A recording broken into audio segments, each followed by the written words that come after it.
at all. I think the forecast for later in the afternoon was quite reasonable, actually, Ben, so hopefully it will turn out like that. Well, yes, indeed, and certainly, yes, Brett D'Oliveira coming on, and how exciting it will be to see Brett bowl, actually. I'm a big fan of the D'Oliveira clan, of course, Basil D'Oliveira. I've watched lots of old film of him from days gone by. I remember having a John Arlott video all about, long out of print now, but all about the greats of the game, and there was a lot of footage of D'Oliveira on there, and it was made fascinating watching, and must be a help as much as a hindrance being a descendant of such a great in the game, in a sense. But he looks very young and boyish, and he's just spinning the ball from hand to hand now as he comes in past the umpire, hop and a skip, and that's quite short and played back on the onside, leg side, up to mid-on for a quick single by Compton. Interesting one there, Ben. We had one great-grandson bowling to another great-grandson. Yes, yeah, great-grandsons of greats. It's too many greats for one sentence, really. There, well, actually, grandsons, yeah. Great players, grandsons, yeah. Great, yes, quite. Yeah. But yes, no, it's, D'Oliveira to Compton. Gosh, it doesn't get more... well, what's the word? Legacy than that. It's absolutely right. Extraordinary. I mean, both Compton, wonderful player, of course, the original Brill Cream boy, a fascinating character, very ahead of his time. Anyway, D'Oliveira's in now, and that's swept away nicely by Trescothick for a single down to fine leg. And he just jogs that through casually. But, yes, this match, as I say, I was here for the Kartik incident, and that was an extraordinary afternoon's play, and the last few games I've commentated on have been tremendous action, and let's see what happens this afternoon. Somerset will be hoping for more of the same. These two playing really well as D'Oliveira kind of hops and bowls, and that's played correctly and nicely by Compton for no run. And D'Oliveira here with a mid-off and a mid-on, a cover, a point, a square leg, fine leg, mid-wicket, comes in again, bowls, and that's on Midland leg and played nicely back by Compton, sort of smothering the spin. And D'Oliveira, very short run-up, and just sort of hops and skips at the last moment. It doesn't look as though he's using a vast amount of energy. No. Anyway, he comes in again and bowls, and that's short and played back and pulled round the corner by Compton for a single down to square leg, and that keeps the scoreboard a-ticking, which is now gone on to 230 for 109 to Trescothick, Compton on 39. Somerset looking to wrap this game up, you would suggest, in such a strong position as they are. And Trescothick gets ready again, faces D'Oliveira and sweeps it again past a kind of leg slip, really, who is waiting there expectantly for that sweep. I think probably with the hope of getting an inside edge, perhaps ballooning up off of the pad. But no such luck happens for him, and it goes ricocheting away, and that's the end of the over. As yes, that was Moeen Ali, I believe, who was a leg slip and now is moving across. Distinctive features, very reminiscent of Hashim Amla, the distinctive beard there, and Pinner. Now we've got two spinners on after lunch now, and Pinner is now getting ready. Just the one slip, who's Mitchell, and Cox, the wicketkeeper, bends down and waits, and that's flighted outside off stump, played up to cover by Trescothick for no run.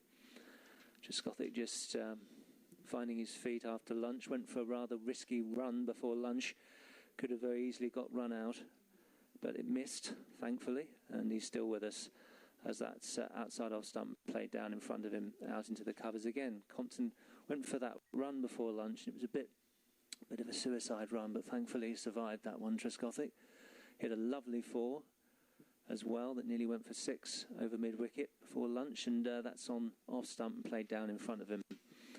So Worcestershire having a lot of batting woes in this match.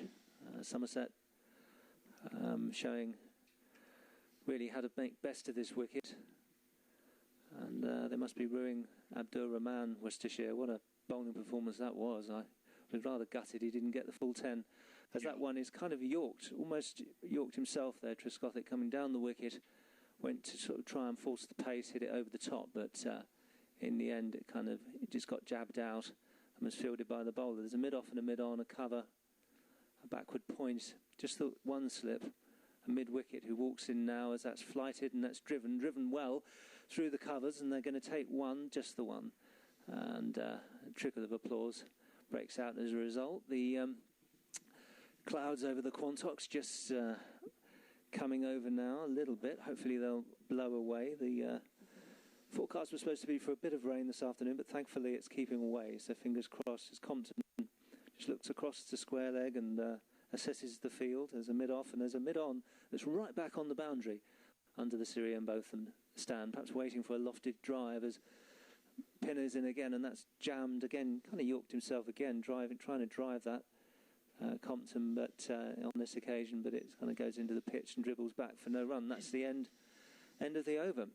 So the sun comes out as a result, and yes, this match live from Taunton. Lovely scene it is here today, this county championship game, and it's always sad when it's the last match of a season. Always a privilege to be here at any county championship game. It's the form of the game really for me, and 232 for one it is. 111 to Trescothick. If David Shepherd was here, he'd be hopping around. But to describe the next over, it's back over to yourself, Chris. Thank you, Ben. They take 2 runs there, which takes Somerset on to 243 for one. That's a very handsome score, Ben, isn't it? It is. It's a fine sight from a Somerset perspective yet again, and Julian Catanat doing an excellent job there with his our commentating colleague. Yeah, he seems to be quite brisk this afternoon. Yes, very much you so. can see him there. He's going to lose a few pounds over there, I think. Yeah, no distractions around him. I was sat near him before lunch, distracting him. Pinner in again to Marcus Trescothick. Marcus plays forward defensively this time and pushes it back to Neil Pinner. Yeah, I remember seeing Nick Compton play at Lord's actually when he was with Middlesex, and I used to think, I wonder if that is a confidence builder, seeing a stand named after your grandfather or not. It's kind of... I wonder about things like that. There's always that expectancy, isn't there? Yeah, it was like with Liam Botham. I mean, when Liam made a good start to his cricket career, I think everyone was sort of on his back, and he decided the rugby as a result, I suppose, because of that added pressure. Pinner to Marcus. Defensively plays forward. No run there.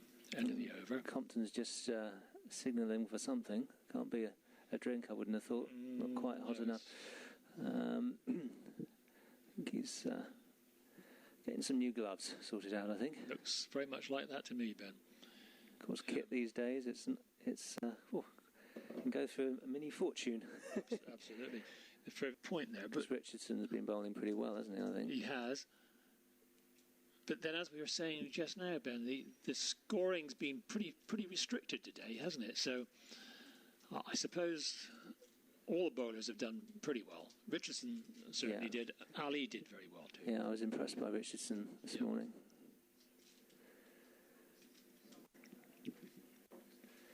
Another good over. Very economical stuff, but lacks a bit of bite, you could argue. So, as I say, the clouds coming in, you'd suggest perhaps putting on a kind of swing bowler or someone that can get something out of these conditions, because it might swing around a bit. I mean, the light isn't too bad. The umpires are just having a quick conflab about that. I'm not sure what's happening, and there's some clapping of non-complanetary on this occasion. When I was last here in the Kartik incident, I remember a few claps from that direction. I just looked over my shoulder there with fear for a second, but it's okay. Nothing's happening strange today. But yes, there was a little clap there, probably just to say thank you for not, taking them off or anything like that. The umpires were carrying on, but Mo and Ali, is that coming on now? From the River End. From the River End. So obviously, perhaps there's a fear of bringing on a paceman because of the light. Could be an issue, maybe. But is Ali coming back on from the River End to Marcus Trescothick? He's bowling very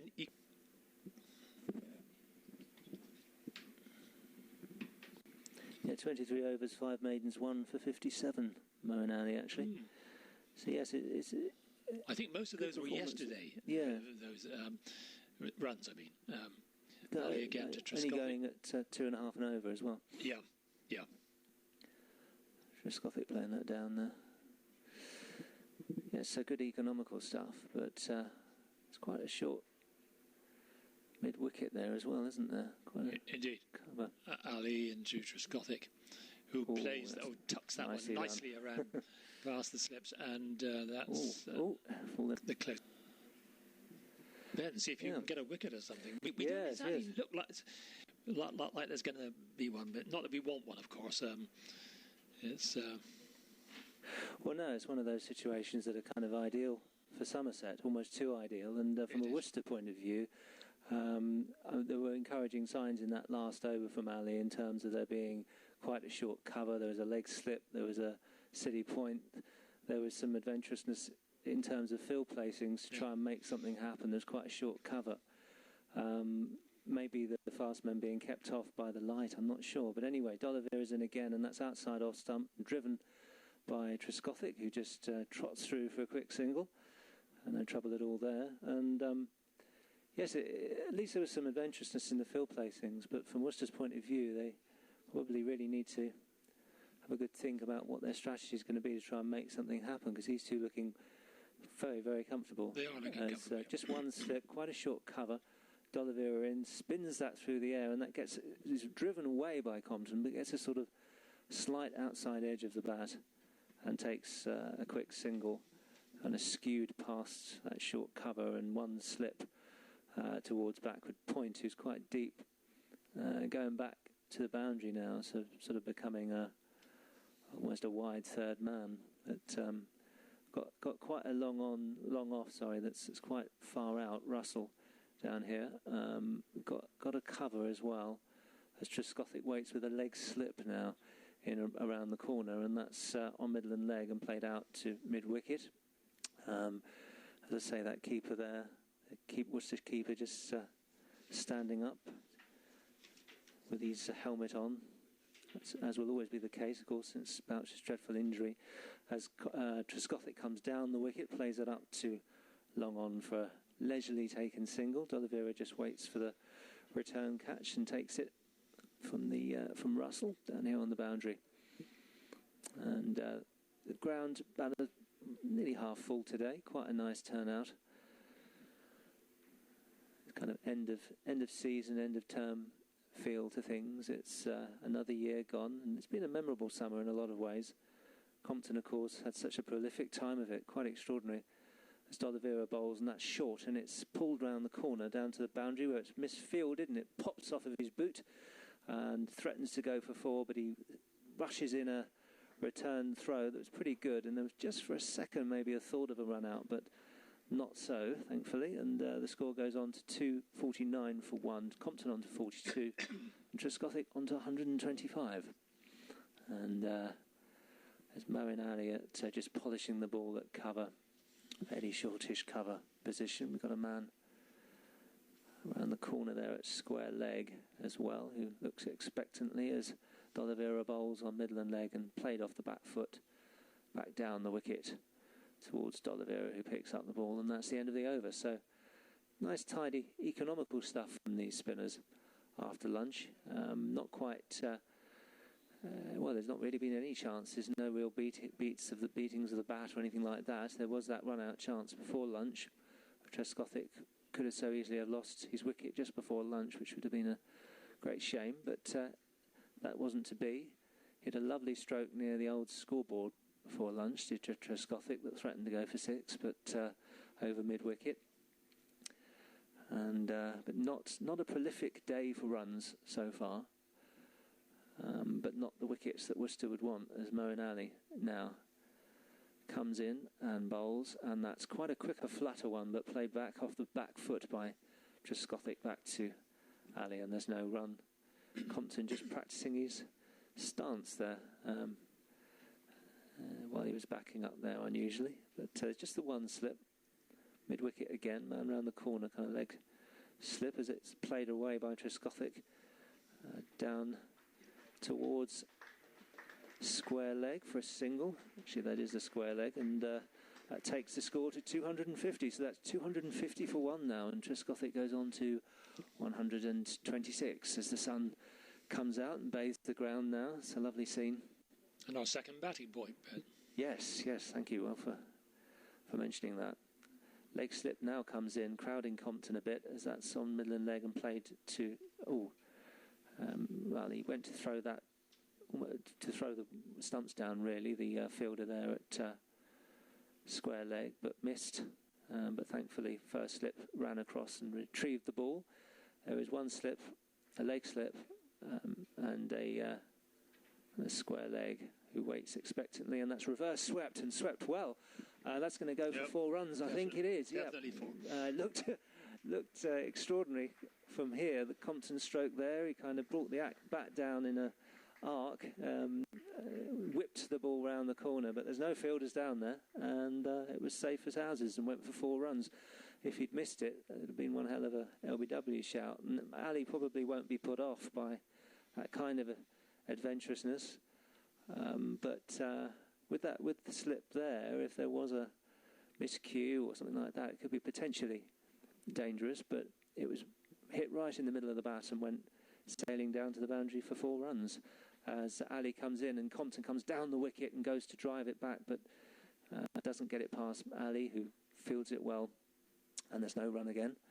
Mid off, mid on, no longer the long on. There was as mid wicket, square leg. Backward point as Ali's in again, and that's ballooned up, nearly a catch, but no, it just falls in front of square leg. I just think he got perhaps a tickle onto that one.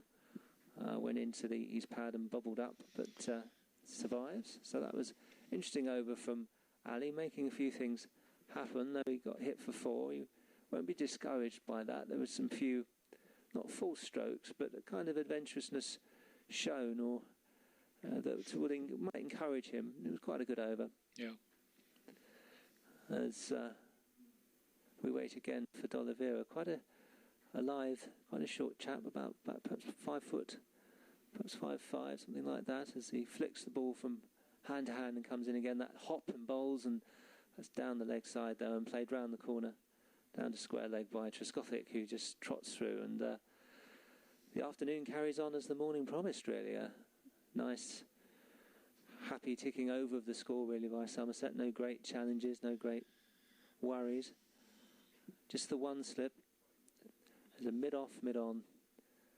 And he hopped, skips and a jumped from D'Oliveira and played back nicely played out into the covers, really, by Compton.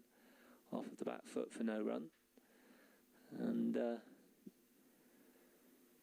Compton waits again. Lovely correct stance, very Jack Callis-like, as he waits and plays that nicely. Nice forward defensive. And of course, interesting time for Compton in the next few months. Let's see if he's picked for India, of course. That will be an extraordinary thing for him, really. It really will. I've often wondered why it hasn't been considered more in the past as D'Oliveira bowls, and that's kind of on middle and leg, but he kind of gets the outside face of the bat on it only, and it kind of trickles out. It's retrieved by the keeper. And yes, be great loss for Somerset, but perhaps induced partly by the Strauss and Peterson scenarios for England, as that's on middle and leg and played out to mid-wicket, who runs across and retrieves that mightily quickly, and makes sure that no runs are taken as a result. As D'Oliveira comes in again and bowls, and that's flighted up on middle and leg and played nicely down for no run. So that's the end of the over. So tidy stuff, but nothing really from a Worcester point of view happening, and from Somerset's point of view, it's lovely progress, really. These two playing very fluently, without really many troubles. Sort of gentle progress, yes. Ben, but the lead's building all the time. I mean, what are they now? They're 43 ahead. And I'm sure, providing we don't have any weather breaks, there'll be quite a build-up of pace as the afternoon continues. Weather forecast here is quite reasonable for the latter part of the afternoon, I believe. Oh, I'm pleased. Have you heard anything different? No, that's a great relief, and I'm more than willing to believe you, because many a time, whenever I seem to read a weather report, they're wrong. So in this case, I'm hoping it's wrong. But Moeen Ali in again and bowls, and that's again on middle and leg and played with regulatory precision and the preciseness by Trescothick, that much used, and Batterfies, that endlessly assured forward defensive that Somerset fans have got to know so well over the years. And that short outside off stump, and he cuts nicely down to the boundary for a single there. Nothing too exciting from that shot, but it was a nice stroke. Again, all the time in the world to play it. He just practices his strokes at the opposite end and imagines hitting it a lot harder. 44 runs ahead, Ben, with 9 wickets standing. That's an enviable place to be in, isn't it? It is, yeah. Luxury, really. Yeah. Anyway, the field crowd round Compton, they seem to be trying to attack Compton. There's that leg slip again comes in every time. First slip and the short leg. And anyway, Compton went back and played that round onto the leg side off of his pads, but there was no run as Ali comes in. There's quite a crowded... Oh, and he comes down the pitch and plays that over the top. That's a beautiful stroke. Lofted, and that's gone for 6. Magnificent stroke.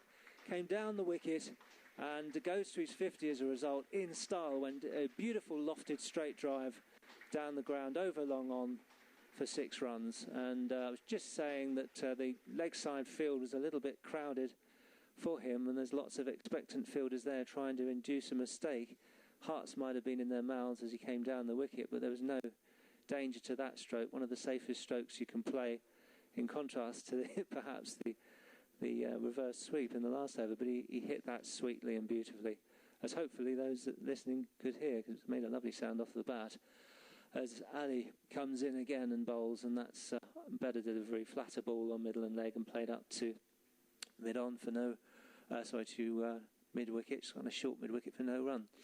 It's a long on now. He's gone back, and it's as if they've thought, why didn't we keep that position? But I don't think he could have been caught that straight drive. It was a good 6, as the next one is played back to the bowler by Compton for no run, and that's the end of the over. So at the end of the over, it's 262 for 1, 128 to Trescothick, and Compton on 52, and 5 fours in that 50 by Compton. He's played really, really well, and 5 fours, 1 6, 129 balls.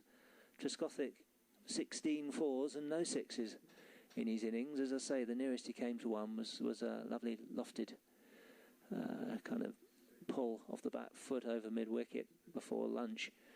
But to describe the next over, it's back over to yourself, Chris.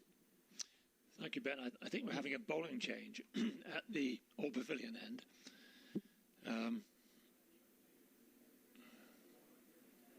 Who's coming on? And it was played beautifully. Just relaxed in the stroke, went with it, and was really no trouble at all. Really, very easily played. That nice, satisfying thud against the boundary fence there, just beneath us. Yeah, it made a real kaplunk into the boundary boards. And what was nice about that is he played it almost in slow motion. He sort of went back and late cut it, but it was played with such a deftness of touch. Real touch player is Trescothick, and that's a quicker one outside the off stump, which Trescothick leaves alone. And there's no run, and there's a few oohs and ahs from the crowd because that delivery was quite pacey from Russell, perhaps a little bit of annoyance in that, and it was quite close to the off stump as well. But all's well for Trescothick, who kicks the popping crease, and but yes, that stroke, that late cut was just dabbed wide of Mitchell at second slip nicely. No danger to it. Beautifully played, and there's no chance of it being saved on the boundaries. That's another short one which that beats Trescothick. He went back to play a similar stroke to that late cut, but didn't make contact, went past the inside edge and kind of swung in the air quite late to the keeper Cox, who managed to stop the ball quite well there, because it was just kind of homing in on his feet, a la a kind of Wakar Yunis style late swing Yorker or something, and you thought for a horrible minute it was going to go through his legs for overthrows, or well, not for overthrows, but just for extras. Anyway, Russell is in again and bowls, and that's edged past second slip for 4 runs.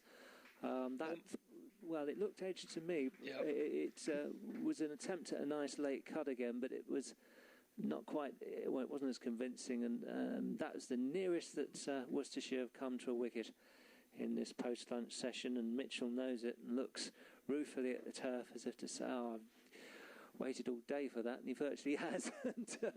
But such is the cruelness sometimes of this game. But it went through for 4. There was no chance of cutting that off again for third man. And another Alan Richardson, yes, I'm sure many a Worcester fan is wondering why Richardson perhaps hasn't come on a bit earlier. They were waiting for the new ball, of course, but Richardson, probably the pick of the bowlers, has bowled really well, and he's coming back on. So a double change. I thought he bowled extremely well and very tightly this morning. Yeah, real seasoned campaigner. Yeah. But one of those individuals, you really want in the team. Real hard fighter and a very reliable bowler. When you call a bowler kind of horses for courses or workhorse, it kind of seems like a criticism. It isn't. It's the other way around. I remember when Martin Bicknell, the great bowler, well, not great bowler, but very, very good bowler, who should have played a lot more for England. I remember he got described when he was brought back up 10 years after his debut Test match for a one-off match, which he helped to win against South Africa back in 2003. He was described as a horses for courses pick, and he came in and took 10 wickets, I think. Most extraordinary. First Test 10 years before, last Test 10 years later. Very odd. Anyway, Richardson bounces in down the leg side. Not a very good ball.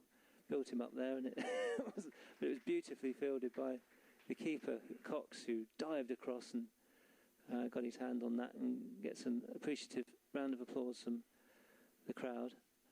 Ben Cox playing well, I think. Ben? Yes. It's only, I think, about his third championship match of the season, so he's putting in quite a commendable performance here. Yeah, Richardson now is bustling in again, real kind of hop and jump at the end, all arms going and flailing, and that's on off stump and played down by Compton as if to silence the histrionics of the bowler. Quite a melodramatic kind of action, really, kind of arms will wheel round in a big action, but it's what's worked for him, and Compton just played that down in contrast totally correctly, the textbook style, as the sun and it comes over the grounds, the clouds just sort of looming, nothing too threatening though. It gets noticeably darker though as I speak, which is one of those days when the sun's just sort of peeping in and out. As Richardson's in again, and that's on leg stump, played nicely round the corner, nice on drive down to fine leg. They're coming back for 2, they get 2. Nice return by the chap on the boundary, fine leg there, who is I can just make him out, which I can't, but he fielded that well. Number 12 on his back. Harrison, yep. There's Richardson now. Waits again. We've got a mid-off and a mid-on. We've got a square leg, a fine leg. We've got 2 slips. We've got a cover. We've got a backward point. We've got a third man. And they all wait and walk in as Richardson comes in and bowls on off stump. Played nicely again. Totally correctly and beautifully by Compton for no run. And the ground, sort of, as I say, but probably just over half full. It was a wonderful sight in the members earlier on. The carveries were smelling lovely, and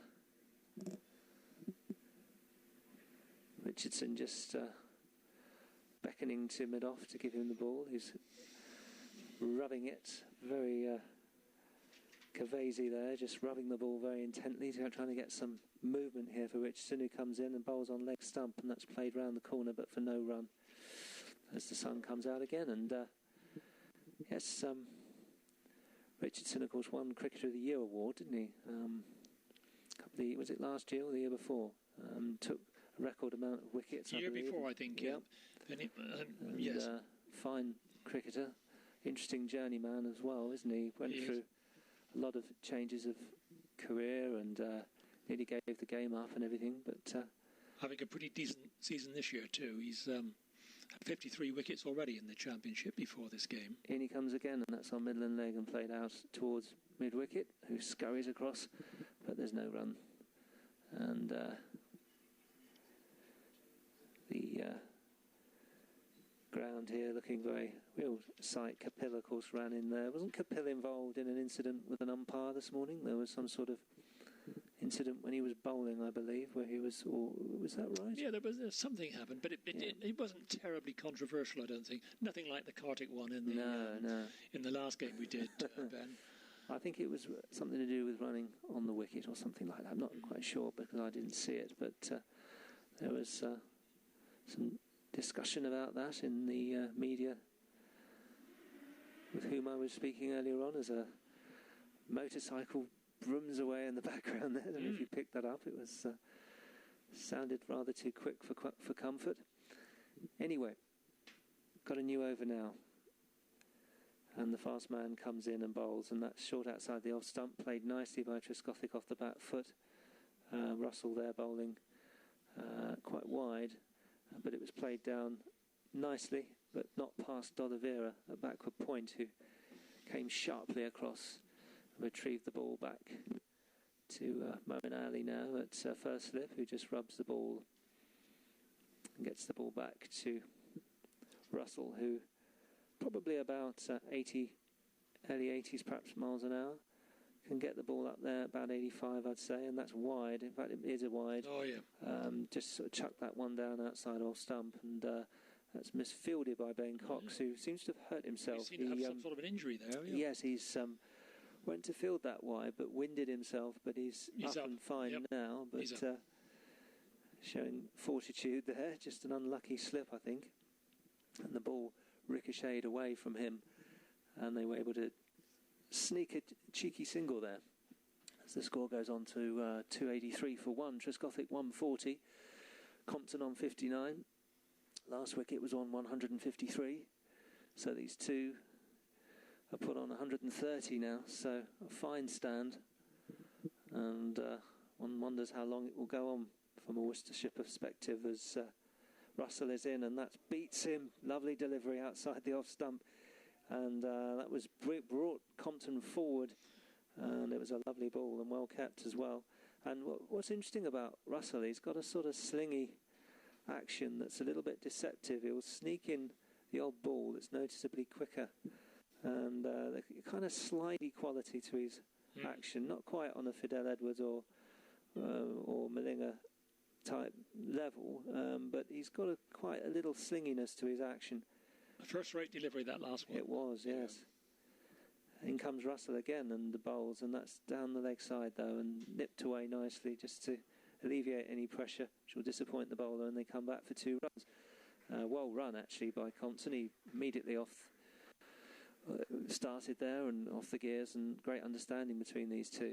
But there is a mid-off and a mid-on. There's a square leg. There's a mid-wicket. There's two slips. And backward point. There's a fine leg as well. As Russell comes in again, about 2/3 of the way back to the boundary, comes in past the umpire. He bowls, and that's on leg stump and hit away beautifully down to the boundary for 4 runs. That was a lovely stroke again. Just lovely on drive from Compton on his legs. Half volley, meat and drink to him, and on drove it away down on that leg side boundary in front of the Pegasus Apartments for 4 runs. That was a lovely stroke. And it takes Nick Compton on the 65 now, so yes, when I'm 65. But yes, he that's all very easy. That's the sort of delivery you dream of as a first ball or something if you haven't played for an absolute age. Something on leg stump just that you can nibble away, but it was a lovely stroke as he just lifts the bat a little bit, and Russell comes in again, and that's a much better ball on off stump. He'd be disappointed with Russell because he beat Compton with an absolute beauty outside off stump. He's been on a good length for a couple of the other balls, but the other deliveries have been a bit wayward, particularly down the leg side, and that would sort of disappoint him. It's the consistency he'll be looking to work on, I would guess, in this spell. But Richardson, far more on the money kind of bowler. But there's a mid-off, as I say, mid-on 2 slips who crouch expectantly. Moeen Ali there at first slip as Russell comes in and again on leg stump and play beautifully away for another 4 runs. That hits the boundary boards as I speak. Lovely stroke. Just again, poor delivery on the legs, and Compton just sort of has them for breakfast really. Just hit it away, all timing, all poise, balance, head over the ball. Lovely shot, 4 runs. All those things, Ben, and the other interesting factor at this point too is that the pace is quickening. We've had 67 runs since lunch now in just 60 minutes. So yes. That was certainly not the sort of pace of the pre-lunch period, the morning period. Absolutely, couldn't agree more. It's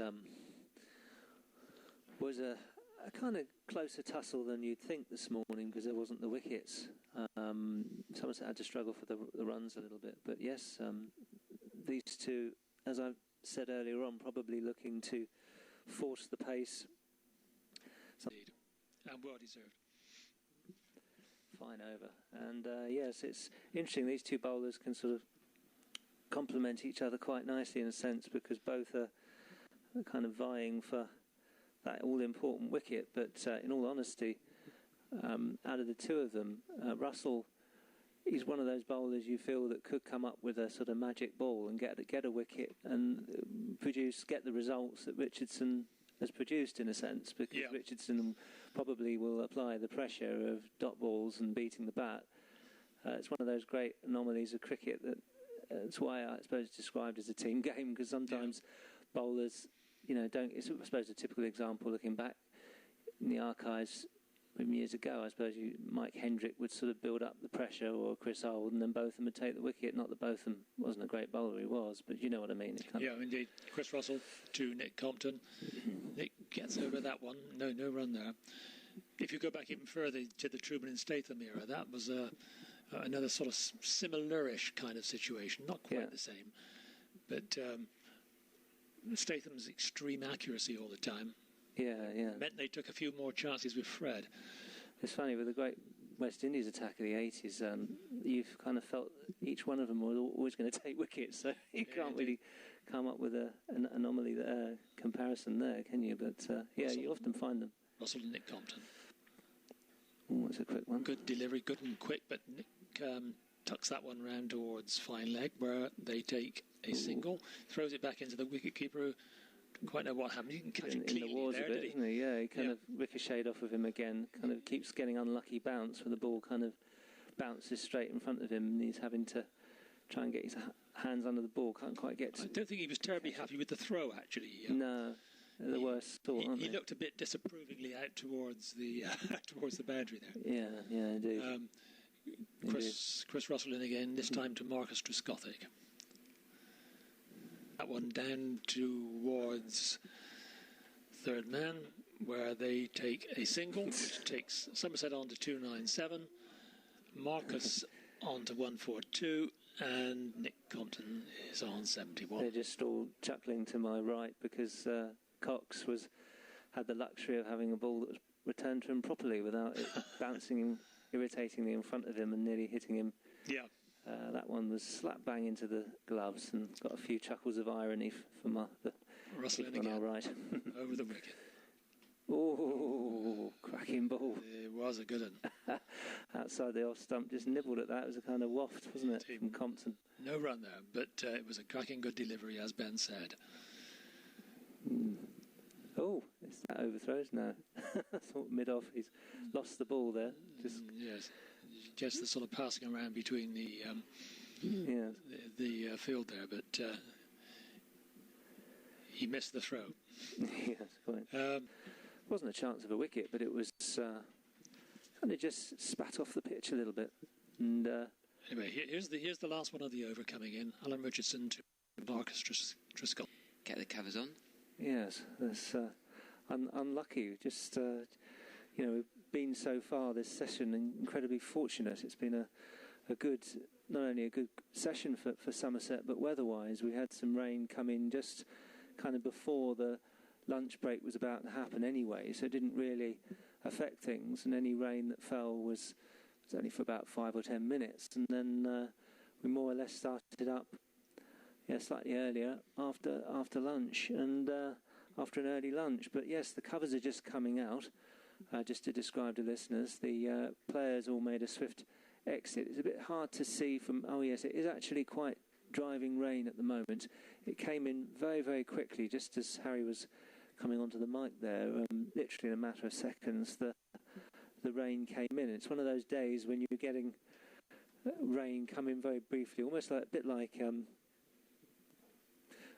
what you get when you get April showers. Of course, it's far from April at the moment, but it literally comes in very quickly and hopefully departs very quickly with any luck, because it's been engrossing afternoon's play, hasn't it, Harry?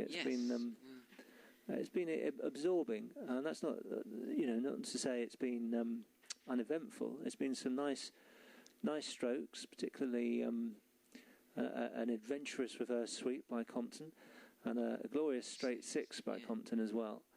But there's been a few beatings of the bat by Richardson. I think Richardson's probably been the pick of the bowlers for Worcestershire. Yeah, one of the best of the 8 bowlers for Worcestershire, interestingly. It shows 8 bowlers, how far they've struggled against the Somerset attack. It does. Using many players who you describe as batsmen, really. Yes, to come and have a bowl, but Richardson was looking rather threatening. Yes. And Russ, apart from the couple that strayed onto the pads, which Compton dispatched to the boundary, Russell did have a couple of threatening rules, which did just slightly worry Trescothick and Compton. But yeah, Russell was interesting because he was just, as we were saying, he just sort of teased the batsman and got Compton playing a few uncharacteristic wafts outside the off stump, and but he was quite a penetrative bowler, you feel, that could take a wicket. It was sort of the odd magic delivery, and was really making the ball rear occasionally.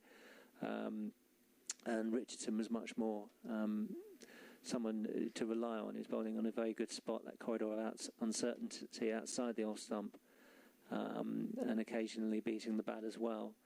But probably, most certainly the less expensive of the two.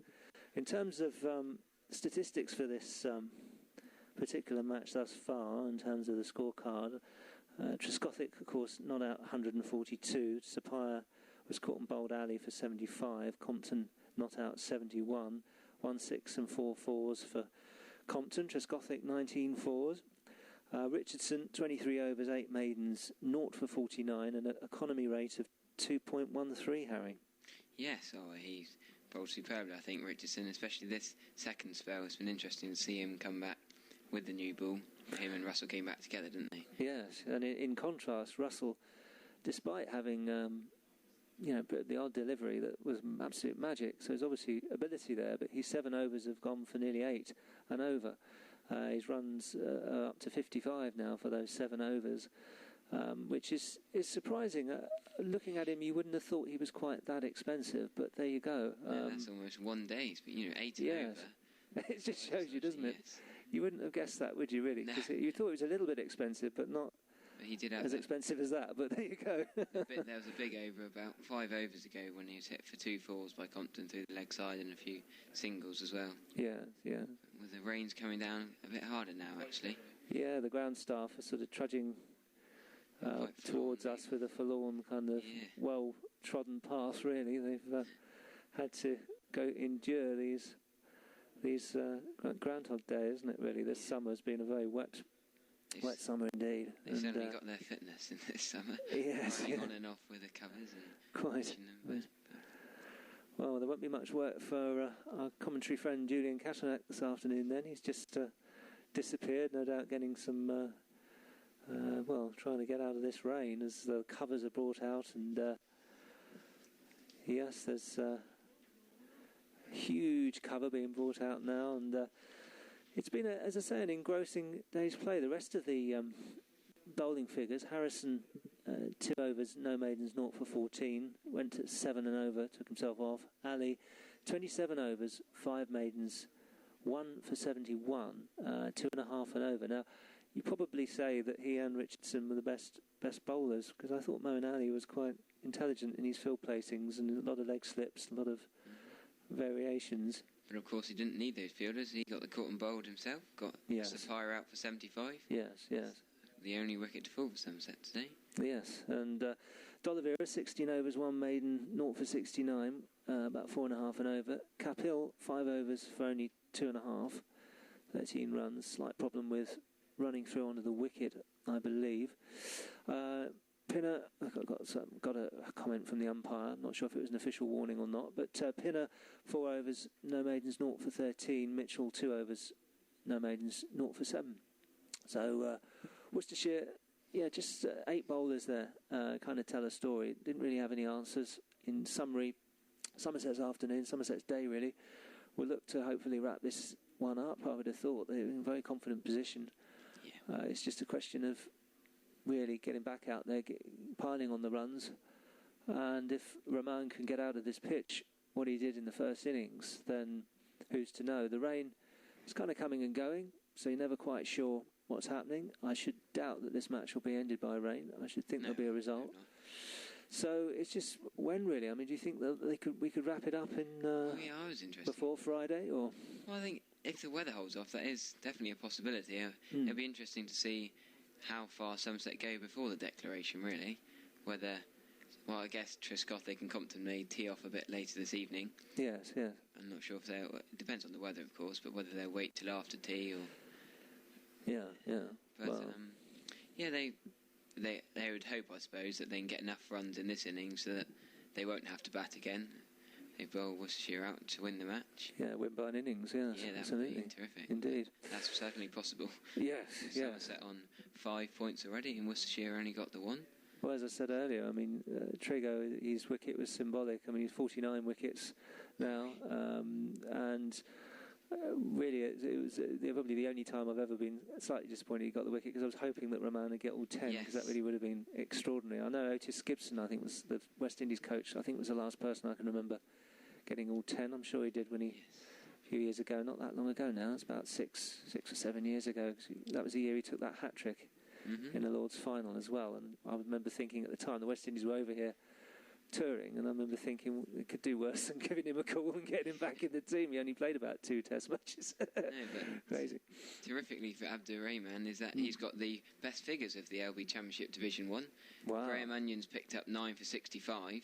No, 9 for 67, sorry. Rahman got 9 for 65. Yes. No, but Rahman, best figures of the season. So that's brilliant. Wow. Out of everyone. Well, and his career best figures, of course. Yeah, fantastic. That's what we were wondering earlier on. As the rain now really seriously comes down. It's deluge stopped play now. It's absolutely bucketing down. Cats and dogs, as they say. It's really bouncing off of the top of the commentary box, no doubt. There's 4 ground staff, just men in black to my right, just as a result. Early tea. 2:40 and 3 p.m. Intelligent use of a tea interval, if ever there was one, because it's absolutely bucketing it down now. Yeah, the only people left outside are with umbrellas. I mean, there aren't many people braving it. Most people are going for a bit of shelter, and especially now it's a tea interval. Yeah, absolutely. All right. Well, look, it's been lovely chatting to you, Harry. Thank you so much for your insightful comments. Really interesting to get different points of view on a day's play like this. And Somerset, as we said, looking to press for advantage and perhaps even win by an innings. It's a great position to be in. Whether this is the end of play for today, I would hope not. It's raining very, very hard at the moment. But they do wonderful things these days with stoppers and covers and things, so you'd hope that play will resume. It's one of those stop-start, sunny, rainy days, so perhaps it's going to take, I would have thought, at least a good half an hour to an hour of dry winds to dry it out, because it's been very heavy, the rain, so we'll hope for some more play today. But let's hope it's not an end to proceedings. What do you think, Chris? I think that's a fair observation, Ben. I think there will be a bit more play today. That's a personal opinion. The rain seems to be just slightly easing a bit now. Yeah. So, but I agree with you. It's going to take a little while to just sort of get the surface dried off again. Yeah. I think the afternoon, the score moved along at a faster pace than it was in the morning session. Slightly eased before the enforced break there. Yes, yes. But nonetheless, Somerset have now moved into a position where they're, 85 runs ahead. Yeah, They're moving steadily. yeah. If we can get a full third session in, that's 120 minutes, isn't it? Yes, It yes. could take us, if they start sort of moving a bit more briskly after the break, as I think might happen, then that could take us to somewhere like, a 200 lead at the close. Yeah, yeah. Well, from Worcester's point of view, I mean, Hughes and Cavesi were the only players that looked like they were going to get any kind of score with 42 and 40 respectively. Indeed. So there'll be a lot of hopes resting on them and some of the other batsmen to sort of step up to the plate and produce a performance perhaps a bit more befitting of this wicket. Not that it's an easy batting wicket, but it doesn't look like it's terribly hard to play on. But then Rahman is one of these wonderful Pakistani mystery spinners, isn't he? He's got this magical ability going back to Abdul Qadir and even further back through history. They seem to have worked wonders. And I do agree with you, Ben. I think it's a game where we're going to see a result, all right. Don't forget, we're not even at the end of day 2 yet. At least we're pretty sure we're not. No. The rain has certainly eased off now.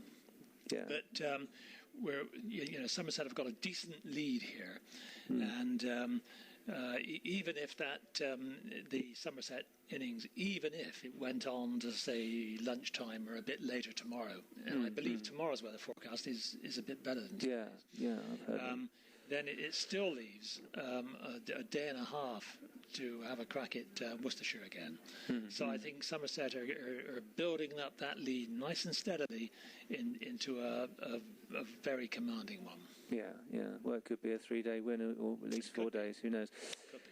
Oh, well, I guess we better sign off for now, Chris, because I guess tea is imminent. It's a few minutes away. So, it's been a pleasure to commentate this afternoon. Been an interesting afternoon's play, and one that will stick in the memory for Trescothick's innings and Compton's fluency. But they both must be pleased with their performances in this innings. Nick just back from his injury. It's the first century that Marcus has got in the championship since his even worse injury, much worse injury, and it must be very satisfying for him. So all in all, it's been a pretty good day for Somerset. Yeah, steady but very good. Yeah, nearly 300 for one, and Worcestershire really having to work for the one wicket they've got. So in terms of positives for them, bowled dreadfully. There's been some good bowling from Richardson, good bowling from Ali. I think they'll probably just be having a chat now behind the scenes to get the consistency going with the other bowlers, particularly Russell. I was only thinking just moments before that sudden break there, Ben. Yeah. We were only just, as you say, 3 runs off of another batting point too. So that should come pretty quick when we get back out there. Yeah, well, I mean, second place in the championship, is it still a possibility for Somerset? Yeah. So at the end of the day, there's an awful lot to play for.